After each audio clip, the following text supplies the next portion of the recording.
मध्ये तुमचं स्वागत आणि यावेळची एक मोठी बातमी बघूया। थोड्याच वेळात खाते वाटप जाहीर होणार आहे। खाते वाटपाची यादी राज्यपालांकडे पोहोचली आहे। अधिवेशन संपताच मंत्रिमंडळाचं खाते वाटप जाहीर होणार आहे। भाजप, शिवसेना आणि राष्ट्रवादी काँग्रेसच्या मंत्र्यांना कोणती खाती मिळणार हे थोड्याच वेळात आपल्याला समजणार आहे।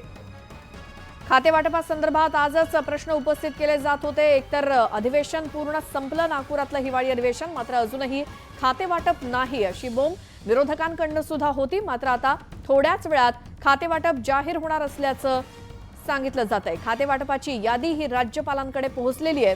अधिवेशन संपताच मंत्रिमंडळाचं खाते वाटप जाहीर होणार आहे। भाजप, शिवसेना आणि राष्ट्रवादी काँग्रेसच्या मंत्र्यांना कोणकोणत्या आमदारांना कोणकोणती खाती मिळतात, म्हणजे जे कोणी शपथ घेतलेली आहे त्यांना कोणकोणती खाती मिळतात हे आता आपल्याला थोड्याच वेळात समजणार आहे।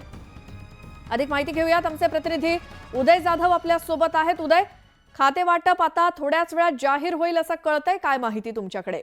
श्वेता, न्यूज 18 लोकमतला जी वरिष्ठ सूत्रांनी माहिती दिलेली आहे त्यानुसार पुढच्या काही वेळातच राज्य मंत्रिमंडळ विस्तार झाल्यानंतर खाते वाटप जाहीर होणार असल्याची माहिती मिळते। आपण पाहिलेलं आहे की राज्य मंत्रिमंडळामध्ये एकूण 43 मंत्र्यांची जागा आहे, मात्र सध्या 42 मंत्र्यांनी त्यांचा शपथविधी मंत्रिपदाचा घेतलेला आहे आणि या 42 मंत्र्यांना कोणकोणती खाती मिळणार याची यादी जी आहे थोड्याच वेळात जाहीर केली जाणार आहे।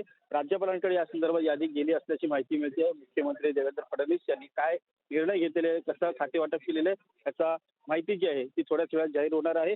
हिवाळी अधिवेशन नागपूर येथे सुरू आहे, आता शेवटचा दिवस आहे। थोड्याच वेळात हिवाळी अधिवेशनाची सांगता होणार आहे।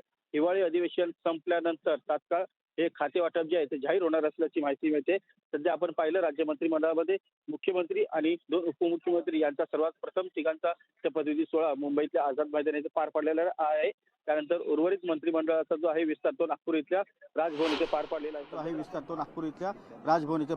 आहे। सध्या जर आपण पाहिलं तर एकूण याची जी माहिती पाहिली तर भाजपकडे कॅबिनेट मंत्री जे आहेत ते 16 आहेत आणि राज्यमंत्री जे आहेत ते एकूण 3 असल्याची आपल्याला माहिती मिळते आहे। उपमुख्यमंत्री जर आपण पाहिलं तर शिवसेनेचे आहेत उपमुख्यमंत्री आणि त्यानंतर शिवसेनेकडे कॅबिनेट मंत्री 9 आहेत, राज्यमंत्री 2 आहेत, उपमुख्यमंत्री राष्ट्रवादी काँग्रेसचे देखील आहेत आणि कॅबिनेट मंत्री राष्ट्रवादी काँग्रेसचे एकूण 8 आहेत आणि राज्यमंत्री 1 आहे। असे एकूण आपण पाहिलं आहे की 43 मंत्रीपैकी एकूण 42 मंत्री आहेत आणि या 42 मंत्र्यांना कोणतं खाते जे आहे ते दिलं जाणार आहे याची माहिती पुढच्या काही वेळात जाहीर होणार असल्याची माहिती मिळते। हिवाळी अधिवेशन संपताच माहितीसाठी धन्यवाद। लक्ष ठेवून राहाच, ही सगळी माहिती सर्वात आधी आपण न्यूज